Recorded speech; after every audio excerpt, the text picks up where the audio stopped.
Yo! Yo! Welcome back to New World Tactics. They have finally released Starter Deck 25 and 23, Buggy and Shanks. I have the list right here. We're going to go over them, see what kind of decks we could put together, what our thoughts are of the whole Star decks, and see how they'll shape up in OP11 coming soon.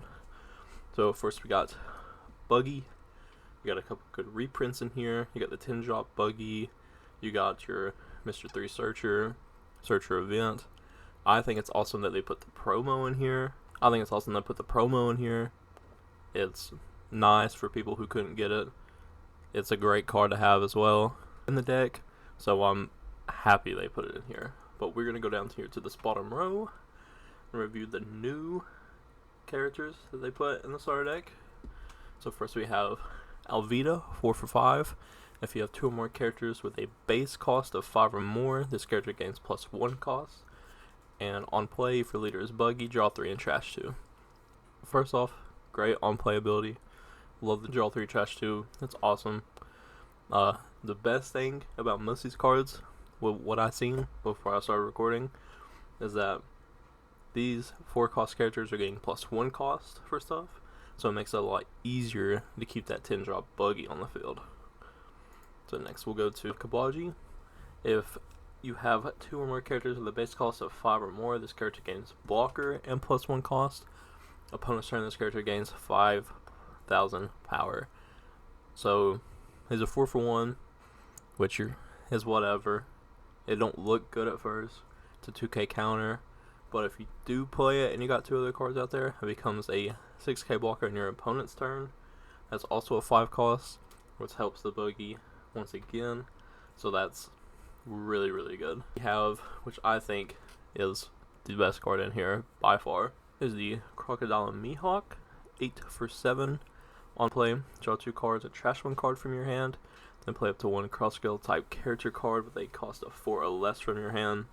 Then, once per turn, if your cross-skilled type character would be removed from the field by your opponent's effect, you may trash 1 card from your hand instead.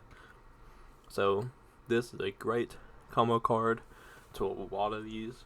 You can obviously go this into Kabaji, that into Alvida, and go that into the next card that we have coming up. There's also one that you can search off of. Just all around great card in my opinion. And the trashing one from your hand to keep a character is also great. It's good, but I don't know how much you'd use it depending on cards. Next we have the 4 cost 1k power Buggy. Activate main, you may trash this card and a card from your hand. If your leader is Buggy, play up to 1 cross-skill type character card with a cost of 6 or less from your hand. I think this is a great card. Maybe a 4 for 1, but you play it on a 4-dawn turn, trash it, trash a card, and you can play the Mihawk blocker off of it. You can play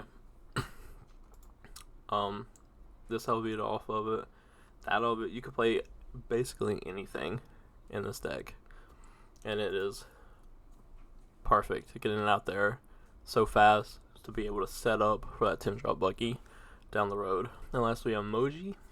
If you have 2 or more characters with a base cost of 5 or more, this character gains a blocker and +1 cost. So basically just like Kabaji, 2k, 4 for 1. But this is on KO if your leader is Buggy and you have 3 or less cards in your hand, draw a card. So it's kind of more of a baby blocker. I can't see myself running this. Maybe just for 2Ks and have that blocker, and also to be able to have a 5 cost. But that's just how you want to play it. Overall, I think this starter deck is a must pick up if you want to play Buggy, especially with these 2 SRs and basically all the cards, plus put the promo in here. You get the 10-drop Buggy as well. I think it's awesome. Definitely pick it up. I love this art for the leader Buggy. It's just that, like, that's Buggy. Now we'll go over here to the Shanks starter deck 23. This art is awesome. This is dope. The hockey, and this, I would be running this leader card 9 times out of 10. But also, you have your reprints again with it. You have your Searcher event, Lucky Roo, which is awesome. Yasop, which is awesome. We'll go down here to the new cards. First we have Uda, 2k counter, 6 cost, 4k. If you have a character with 10,000 power or more, give this card in your hand -4 cost. So it's a little bit later gameplay whenever you have a Shanks out there, but it's a 2 cost 4k blocker, which is pretty good. So if you are on the defensive with Shanks, then this will be a great card to play. I can't see a lot of people running it, but the 2k is nice to have. Next we have the 9 for 10 Shanks. If your opponent has a character with 8,000 base power or more, give this card in your hand -3 cost. So it's a 6 for 10 if your opponent is playing big characters, and if it's anything like Buggy, where they're comboing and getting characters out there pretty fast, then this will definitely have some effect. And also, on play, if your leader has the red-haired pirates type or is Uda, your leader gains plus 2k power until the end of your opponent's next end phase.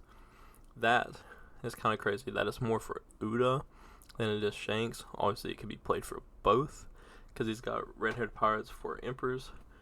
But I think putting this in red-purple Uda or just red Uda will help it out tremendously as well if you're interested in those. Next, we have Ben Beckman, 4 for 5. On play, you may trash a card from your hand. If your leader has red-haired pirates type, KO up to one of your opponent's characters 4k base power or less. Pretty basic card. 4 for 5. He's got a counter, unlike the other one, who's more expensive. But with the other one, you can KO a higher value. So it really depends on how you want to go about this. This one, you have to trash a card from your hand, and it KOs. The other Ben Beckman just trashes, so I think the other one is better, even though it is a higher cost. Next, we have the MC himself, Monkey D. Luffy, 1 for 2, activate main.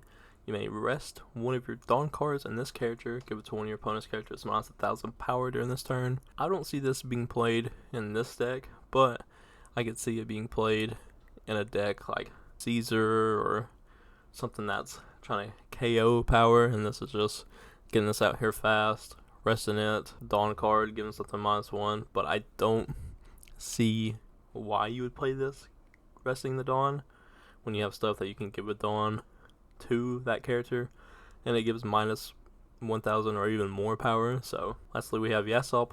So 1 for 1, 1k counter, activate main once per turn, give up to one rested Dawn card to your leader or one of your characters. It's basically just a Nami from the starter deck 1. Still a good card, still be played whenever block rotation comes up. This will definitely be one that you could put in the deck instead of for that Nami, which it's also coming from a starter deck, so it depends on how you want to go about it. But I could definitely see these be playing in starter deck 21 Luffy, given that rested Dawn, putting it around. That is starter deck 23 and starter deck 25. Let me know if you want to see any deck combinations when this comes out on the sim. See what we can put together. See what we can put together with Shanks. Especially with some of these cards down here that are mostly meant for Uda. You can put together an Uda deck and see how that performs. Just let me know in the comments when you see. I'll see you in the new world.